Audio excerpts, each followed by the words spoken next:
Oh, good Lord. Why is this fool back on here again after making a 2 hour video? Well, I rewatched the video this morning because I felt lazy. And the story that I couldn't think of, I remembered. But really the main reason is that, it's such a horrible life story. And it's like much worse than what the um, video actually was, because there was so much more to it. And it's like, um, I woke up this morning feeling blessed without, like, you take the religious connotations or whatever out of that. But I woke up feeling fortunate. And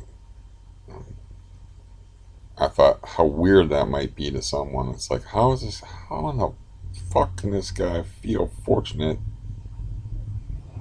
with a life like that? No girlfriends, no physical contact, doesn't even like to be touched, incurable disease, father who was basically a walking nightmare, um, just all that horror. How could someone like that wake up and feel blessed, feel fortunate? Someone no future, their future is pain. Yeah, that's their future: pain, work, debilitation. It's like, how can that be? And it's like, here's how that is, or why that is. When I was 20 years old, I took off in the woods, and I had an experience that just changed my whole mind and my whole perspective. And I don't like to put words to these things, as I've already said, but I would call it coming into contact with the essence of all that is. I mean, if we're not, it's something that's so personal, and it's like, the Buddha said, you have to find it within yourself. It's like, I can't hand it to you with words. You're not gonna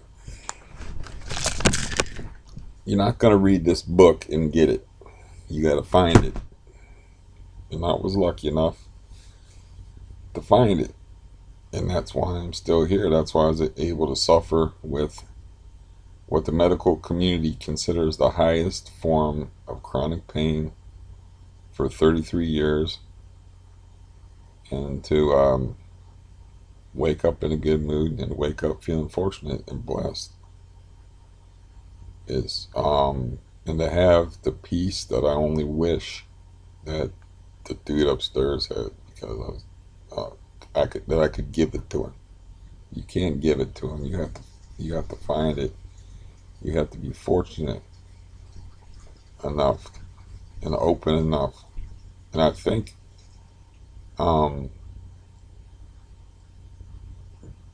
I think, like, the more bad things that you do that weigh down your soul, it's like each bad thing that you do is like a brick. And you're like Amontillado, or the cask of Amontillado, whatever the thing is. You know what I'm talking about, where the guy bricks off the guy because he wants him to look at the cask of this wine. It's awesome wine.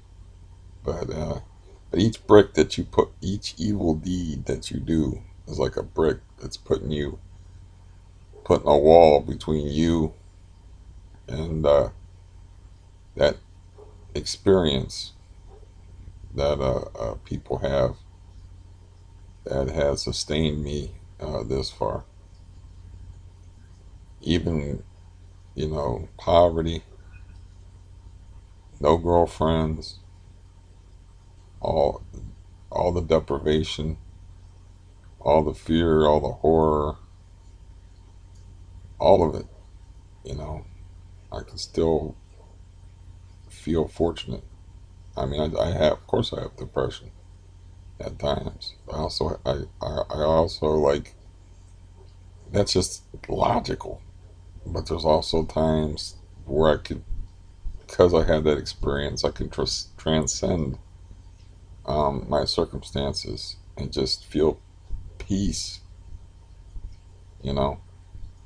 And I shouldn't say this on here, but I gave this guy, you know, this guy's out of money. He's gave this guy like a bunch of pills that help him get the payday, man. Took six of the motherfuckers. I'm like, didn't help. Didn't help him.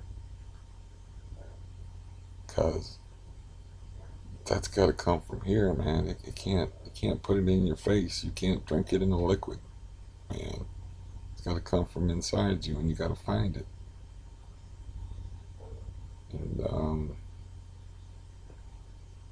you know, I thought that was like important for me to share that after running through, and I realized like so much of that was repeats, and so and it's all unscripted. So like, there's so many mistakes in it. Like when I'm actually referring to the children of my uncles being not sure that they were going to eat, uncles and aunts, not sure that they were going to eat, not sure if they're going to have a roof over their head, not sure that they were going to be abused one way or another. Um, but that goes into stuff that I can't, you know, say on here. Um, I imagine you're thinking the worst, but I was actually thinking about somebody getting their hair ripped out, you know. Um, but anyways, it's like just a lot of mistakes in that video. But I was like, I watched the video this morning because I'm just in the morning. I just sit and I enjoy the peace that I found when I was 20 years ago. So I just rewatched the video that's almost 2 hours long, and I'm like, I try to put myself in other people's shoes watching me. You know what I mean? Like, what would they make of that? And one person responded and said, like, you know, you've had a rough. That's all sounds rough. Basically, I don't remember. Um, the name was Jessica, I believe. I don't remember exactly what she said, but it's basically has a lot of bad shit.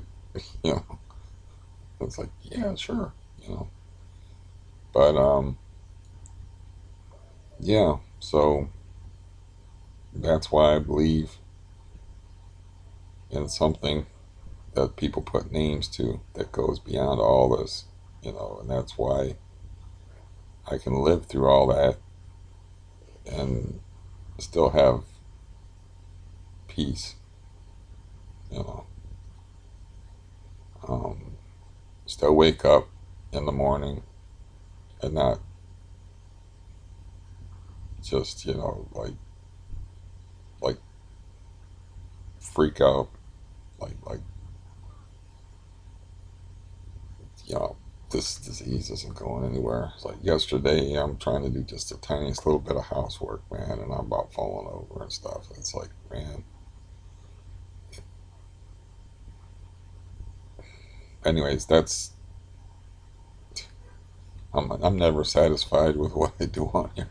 Anyways, I made a lot of mistakes in that last video, and the thing that I couldn't think of was uh, what my dad did when he was in the army. You remember the movie Full Metal Jacket, where they had the abusive drill sergeant and stuff? Well, my dad had a little different reaction to him than what was in the movie because, like I told you, anybody that did anything to him, he said it didn't matter how long, he got him back. Well, this is what he did: is they went to the cantina together, him and the drill sergeant, and all the soldiers, and they were drinking together. He waited till he got good and drunk, and he started irritating him. And he's like, I'm not taking anything more from you, Barton, man. Step outside. He's like, after you. And he wasn't drinking as much as the guy, you know. He was like, they're all ordering drinks together, having like a drinking competition. But my dad was just taking sips and shit out of his and leaving stuff in the shots, you know. So the sergeant guy, drunk off his ass, he walks down the steps first. My dad grabs a hold of the railing with both hands like this, puts both feet in the middle of his back, knocks him down the steps, and he said, I never threw a punch, I just kicked him until I got tired. And so the drill sergeant guy is all busted up. I mean, just all busted up. And I don't know what's over a sergeant, but whoever was the commanding officer, they were like, of course, there was reports out there that this private did this to this sergeant. Now that's the last thing a sergeant wants, is to let it be known that a private handed his ass to him. So um, the way my story is told, the guy's all fucked up, man, all fucked up, butterfly stitches, bruises, contusions, I'm busted up rib, the whole nine. And my dad don't have a mark on him. They're sitting in a chair, one in one chair, one in the other chair, and the commanding officer says, I heard there was something that happened between you two. And the sergeant said, nothing happened, sir, but I drank too much, fell down the steps. So he never got in trouble for that. That was a story I couldn't think of when I was like, just can't think of that. Yeah, that was the story I couldn't think of. So um, that's just, I don't know. I just felt like expressing that to people that don't believe that that expression in Christianity, and I don't consider myself a Christian, is born again. But there's an experience that people have that Dr. Fromm uh, called the X as an unknown, like in algebra experience, where you come in and it changes you, and that's what happened to me. It's like it changed me, and without that, I wouldn't be here. I'd be dead. I'd be a suicide. But I keep going um, because I do have that sense of peace within me, and I do. Um, I did have a brother who committed suicide, and I also know the effect that that has on other people. So I wouldn't want to do that to other people, but um, that's really the main reason. Is like what happened when I was 20 years old in the woods fishing in this little tiny pond.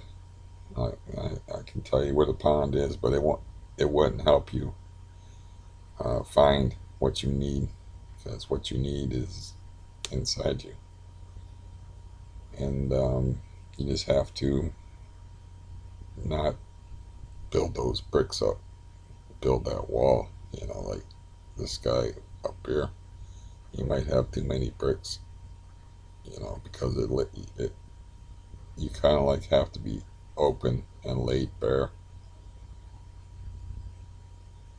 and yeah, that's about it.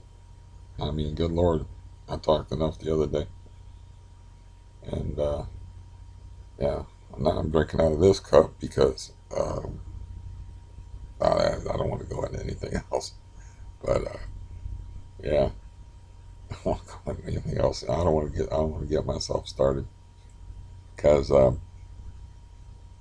just like to talk. Obviously, if this was like a manic depressive or a manic phase talking, you wouldn't be like, this guy talks really, really slow. I imagine that's a turn off to a lot of people in this day and age that somebody talks slow and thoughtfully because it's an ADD age. Is that right? Attention deficit disorder, and it's the video game age. It's the age of uh, yeah. It's it's an age where like instant gratification, and yeah, people are different now. So I imagine that is part of why I have a low viewership. And I'm sure there are many, many other reasons. Photogenicness.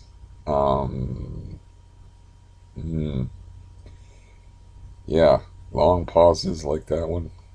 I'm sure there's many, many reasons.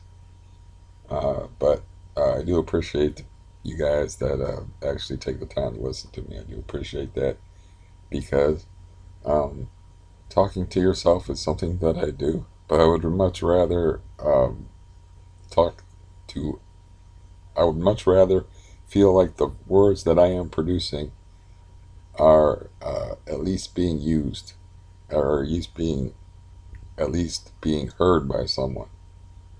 Um,